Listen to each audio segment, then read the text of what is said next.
And we are here at Michigan Sports Media Network. Welcome back to episode 3. As usual, we have Brad Thompson, our lead Tigers reporter, and James Gullett, our lead Red Wings reporter. To pivot to more NFL specific stuff, obviously live on the show, the Raiders traded for Geno Smith, traded a third-round pick for him, and he is going to sign a new extension with the Raiders between $40 and $45 million a year. No amount on the years yet. I would guess probably 2 to 3. I know it's crazy, but Tom Brady's running the show over there now, being a minority owner, which is crazy. I don't know how Tom Brady's a minority owner, so he just fucking does whatever. But that's another conversation for another day. But they did the move for Geno, which, like I said before, I did have in my notes. Raiders have been linked with trading for a veteran quarterback. That's not the news. This is the news.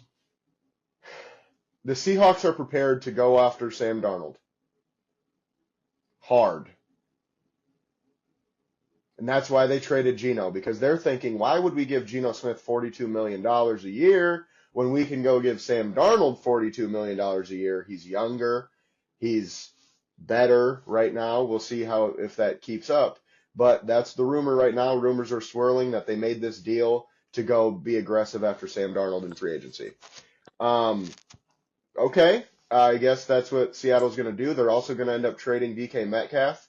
I mean, if you don't have a receiver, I don't know what the fuck Sam Darnold's going to do. I mean, obviously they have, Jackson Smith and Jigba, but, Sam Darnold luckily got to throw to Justin Jefferson and Jordan Addison. So we'll see how that goes. And I mean, their O-line is not that great either in Seattle, so I really don't like this idea for them. I think they should just blow it up, honestly. They are old. They, ever since the Russell Wilson trade, they've been trying to retool, but they just did not hit on many of those picks. Obviously, they hit on Devin Witherspoon and a couple other guys throughout the process, but they didn't do a Brad Holmes job of, retooling that team and having it back to, being great in a couple of years. Don't get me wrong, they've been pretty good.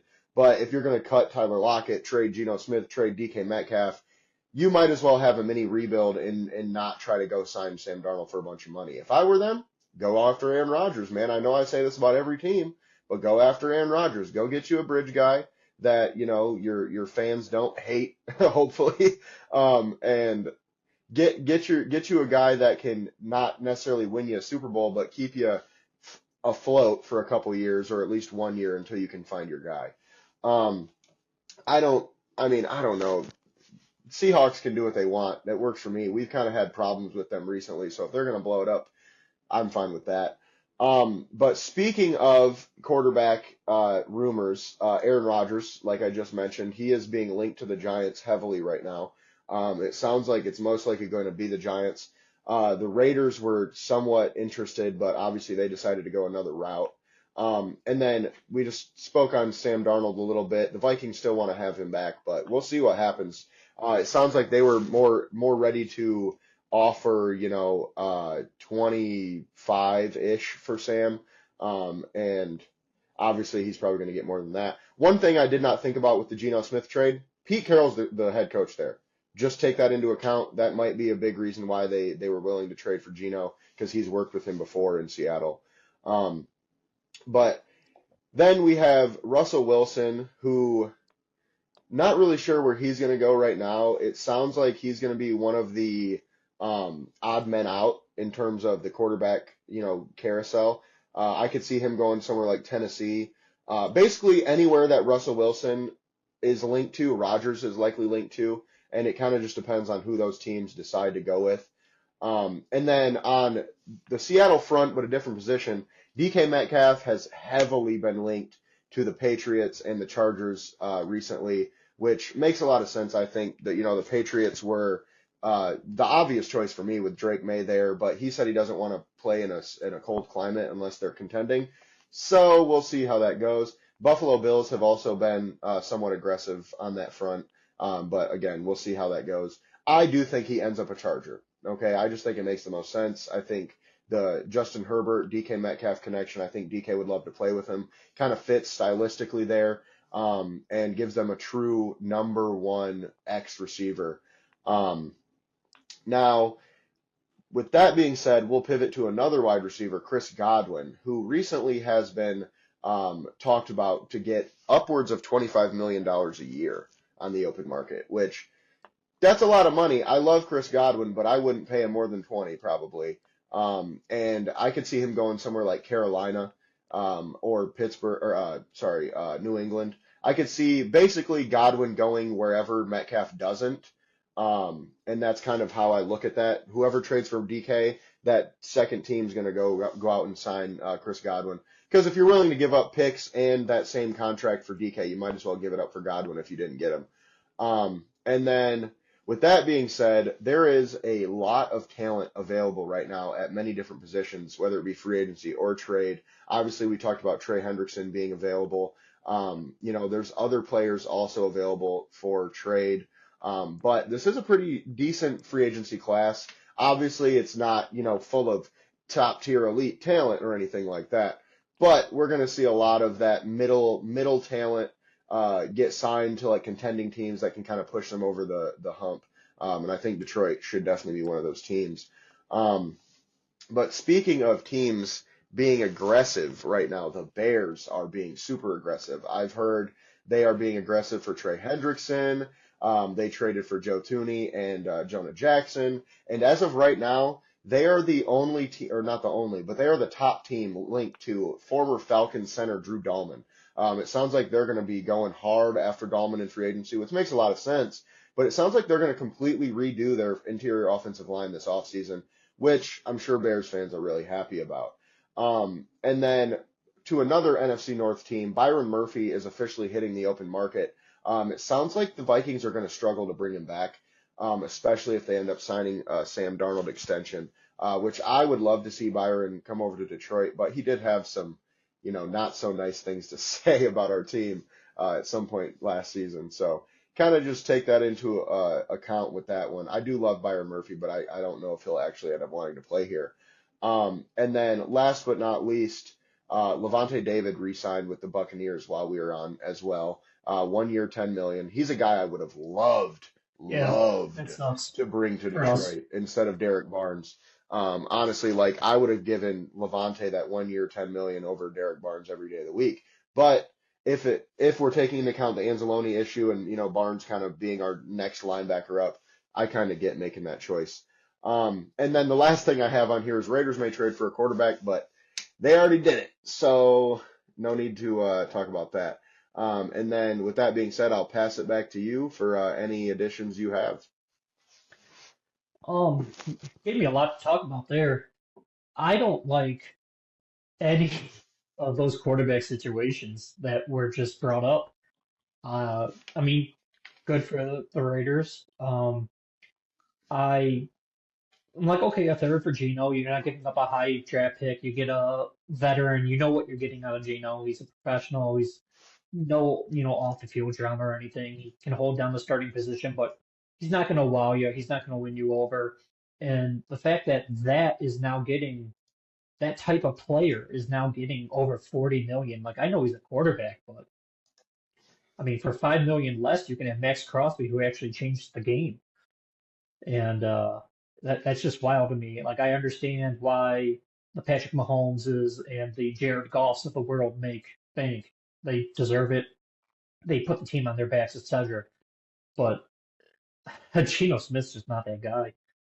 Um, and then in terms of Darnold, I hope if I was Darnold, I would just take what I can get because, as you said, he's been bounced around the league for countless years, and he finally has a good year when he's playing with the best receiver in the NFL in Justin Jefferson, a top five tight end in Hawkinson. And I'm not huge on Addison, but he's serviceable. Like, there's nothing wrong with the guy. So I'm like, you have more weapons than you've ever had before. I don't want to leave out Aaron Jones, former Green Bay running back. He's a pass catching running back. Like, they had some weapons to work with over there in Minnesota. He finally has a good year, and now you know, I mean, go make your money, but whoever overpays them, I understand why Minnesota's only offering them 20 a year. They're like, we'll keep you around for the right price, which is, my code words, but they got JJ, he's the future. Um, you mentioned I have heard Aaron Rodgers to the Giants being linked. that is just such a perfect scenario of incompetence on both their parts.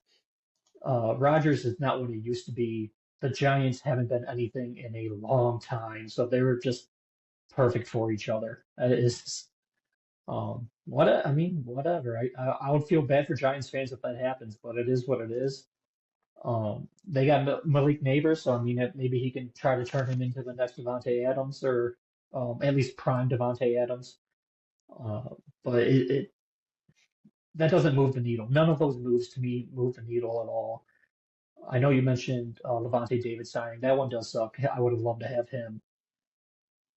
I don't want to get too far off discussing linebackers, but I have my eye on a couple linebackers that could potentially be first round draft picks for the Lions. So I'm curious on what could be there, but I'm sure we'll do a draft show or at least more draft talk later on. So I'll save that for then. Um, what was the other news I saw? And sorry, give me one moment. Yeah, the Bears. The Bears were the other thing I want to talk about because they have been linked to Hendrickson, and I'm getting sick of talking about the Bears, and especially in a positive light. Like they've gotten so much wrong year after year, and yet all of a sudden, I mean, maybe it's the Ben Johnson effect, but I know Ryan Poles has ignored his O line his entire time he's been there, with the exception of Wright, the one draft pick he took in the first round for the O line. But all of a sudden, like it's just trench after trench after trench, and I mean that's how the Lions are built. That's how Philly's built. So it's the smart way to build a football team. I just don't like that a rival's doing it. But I gotta give them kudos. Even if they don't get them, the fact they're trying shows that they're at least on the right path. And as much as I hate them, I'm not just gonna, you know, talk crap about them just because they're my rival. Like they're doing good stuff right now. So it sucks, but it is what it is. It Them boosting their O line. I know I touched on it on Wednesday's show. It makes me want to do something back. Like, okay, you boosted your O line. Now let the Lions go get Hendrickson. Now, we're back to even. You boost one side, we boost the other, tit for tat, move on. But, we'll see what happens. There's the NFL offseason is beyond fresh. We have the free agency opening up shortly. The legal tampering period opens up shortly, which, I mean, there's already all these rumors who's talking to who. So at least the legal tampering will open up so we can get more reports on that. Metcalf, I do think he's going to the Chargers. Like you said, that is just a perfect fit for him. I am not too big on Godwin anymore. Godwin earlier in his career was an absolute phenomenal player. I would have loved to have him and all that, but he's had, um, in my opinion, a fair amount of injuries. I don't think he's like missed too many games because of them, but I've seen a fair amount of Tampa Bay Bucks games, and there's been a lot of time where he's playing through something, and I know his stats and the market value for his production might say 25 million, but I don't touch that with a 10-foot pole, even if I'm not the Lions. If I'm a wide receiver needy team, unless I'm New England, who has almost infinite cap space, I just don't touch him with that price tag. Yeah, and that's a good point. And I don't really have too much to say about what you said, but I do have one thing to add in terms of the pass rushers. I don't really see a trade getting done for any pass rusher until after the first couple days of free agency, mainly because guys like Landry are available, Bosa is available, and I think a lot of these teams would rather, go sign a guy or two guys for the same amount of money without having to give up a draft pick, which could also mean we see values go lower as time goes by, for these, all pro, Myles Garrett, Trey Hendrickson guys. Or they could stay the same because, these teams are more desperate after free agency. So it'll kind of be fun to see how all that, fleshes itself out. And then one more thing before we go that I forgot to mention. Kirk Cousins officially asked to be released. by the Falcons. That's not going to happen. Everybody knows that. Not going to happen until he decides, or unless he decides to give back all his money. I feel like Kirk Cousins is not, nobody's going to make that move unless he gives back his money, and I don't see him doing that. It sounds like nobody's willing to trade for him either, which I wouldn't be. I don't know why you would trade for that contract. I actually had somebody on Twitter not that long ago tell me that, the Falcons should give up a fourth round pick to trade that Kirk contract. Buddy, you're going to have to give up a first rounder because that contract is horrible. Like, he likened it to the Brock Osweiler trade a few years ago, right? Well, think about this. Brock Osweiler was only getting $18 million a year, and it wasn't fully guaranteed, and they gave up a 2 to get rid of that. Kirk Cousins is making like $65 million fully guaranteed for the next 3 seasons in a row.